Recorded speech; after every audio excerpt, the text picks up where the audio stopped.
Welcome to my YouTube channel. আমি আবার চলে এসেছি একটা নতুন ভিডিও নিয়ে। এই ডিজিটাল ইন্ডিয়ার যুগে কত সুবিধা হয়েছে চাই না?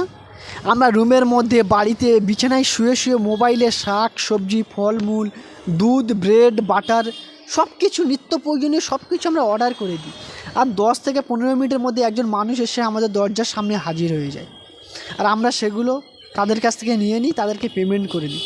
বাট আমরা কি কখনো ভেবে দেখেছি কতগুলো বাধা বিপত্তি অতিক্রম করে এতগুলো জিনিসপত্র নিয়ে ওই যে ছেলেটা ওই যে মানুষটা কত কি অতিক্রম করে আমাদের দরজায় এসে পৌঁছেছে? বাট আমরা দেখিনি। বাট এটাই সত্যি যে সেই ছেলেটা বা সেই মানুষটা কয়েক হাজার বাধা বিপত্তি পার হয়ে আজ এখানে আপনার দরজাতে আপনার প্রয়োজনীয় জিনিসগুলো আপনাকে ডেলিভারি দিতে এসছে। হ্যাঁ, আমি আমার লাইফের নিজস্ব প্র্যাকটিক্যাল উদাহরণ থেকে বলতে পারি যে এরকম শহরের দিকে আপনি দেখে থাকবেন যে বহু টাওয়ার হয়ে থাকে, টাওয়ার 1, টাওয়ার 2, টাওয়ার 3।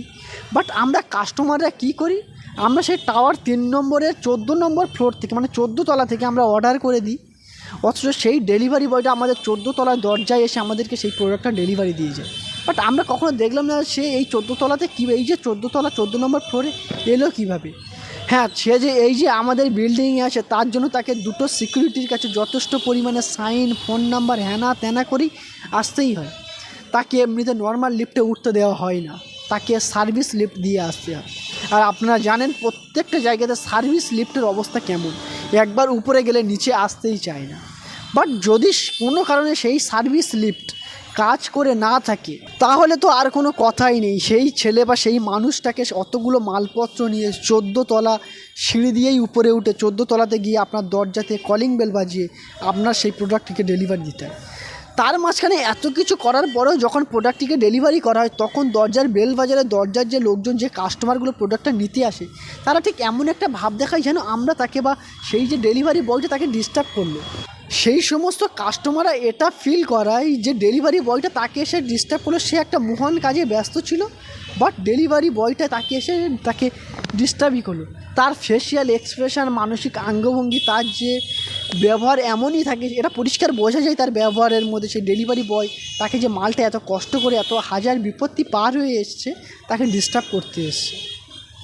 বাট আমরা কি কখনো ভেবে দেখেছি যে আমি বিছানায় শুয়ে শুয়ে এতগুলো যে জিনিসপত্র অর্ডার দিয়েছি, যে মানুষটা এতগুলো জিনিসপত্র নিয়ে এসছে সে কী কী বাধা পার হয়ে এসছে আমরা কখনোই ভাবি না।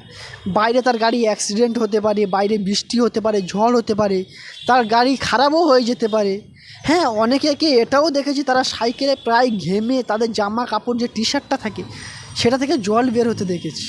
তারা এত পরিমাণ কষ্ট করে যে আপনাদের দরজাতে আমাদের দরজাতে মালপত্র দিয়ে যায়, আমরা কি তাদেরকে একটু হাসি মুখে ফেরাতে পারি না? আমরা তাদের সঙ্গে খুব রুড ব্যবহার করি। আজকাল তো আমরা সবাই কম বেশি শিক্ষিত, বাট যদি মানুষের সঙ্গে মানুষের মতো ব্যবহার না করি তাহলে কি দরকার এমন শিক্ষা? এমন শিক্ষাই কি আমাদের স্কুলের গুরুজনরা আমাদেরকে দিয়েছিল, নাকি আমাদের বাবা মারাই আমাদেরকে দিয়েছিল? যে যারা আমাদের জন্য এত কিছু করছে তাদের দিকে একটু হাসি মুখে তাকাতেও পারি না, তাদের দিকে আমরা বিরক্তির ভারে তাকিয়ে দিই, তাদের দিকে আমরা এমনভাবে একটা ফেসিয়াল এক্সপ্রেশন দিই যে অ্যাকচুয়ালি তাদেরই খারাপ লাগে যে আমরা এত কিছু করে এলাম, একটা হাসি মুখ দেখতে পেলাম না। তো আমি সবাইকে এটাই রিকোয়েস্ট করবো যে আপনারা ব্লিঙ্কিটে একবার কেন 1000 বার 100 বার অর্ডার দিন। যে সমস্ত ডেলিভারি বয়গুলো আসবে তাদের সঙ্গে একটু হাসি মুখে কথা বলুন, কারণ তাদেরও পরিবার রয়েছে, তাদেরও বাচ্চা ছেলে মেয়ে বউ বাবা মা সবাই রয়েছে। তারা শুধুমাত্র পরিবারের দায়ে আজ এই কাজ করতে বাধ্য হয়েছে। কেউই সুখে নিজের ইচ্ছে কেউ আনন্দে এই কাজে জয়েন হয় না। তাদের দিকে আমরা হাসি মুখে তাদেরকে ফেরাতে পারি, এটুকু তো আমি করতেই পারি, আমরা সবাই করতেই পারি। আমাদের সমস্ত কাস্টমারদের এটাই রিকোয়েস্ট, আমরা যেন সবাই সে সমস্ত ডেলিভারি বয়দের দিকে একটু হাসি মুখে তাদেরকে বাড়ি ফেরাই। ভিডিওটা কেমন লাগলো অবশ্যই কমেন্ট করে জানাবে, আর যদি ভিডিওটা ভালো লেগে থাকে তাহলে আমার ভিডিওটাকে লাইক করে কমেন্ট করে সাবস্ক্রাইব করে অবশ্যই করে আমার পাশে থাকবে, তাহলে আমার এই রকম ভিডিও বানাতে আরও বেশি ভালো লাগবে। তো আবার দেখা হবে পরের কোনো ভিডিওতে। আজকের জন্য বাই বাই।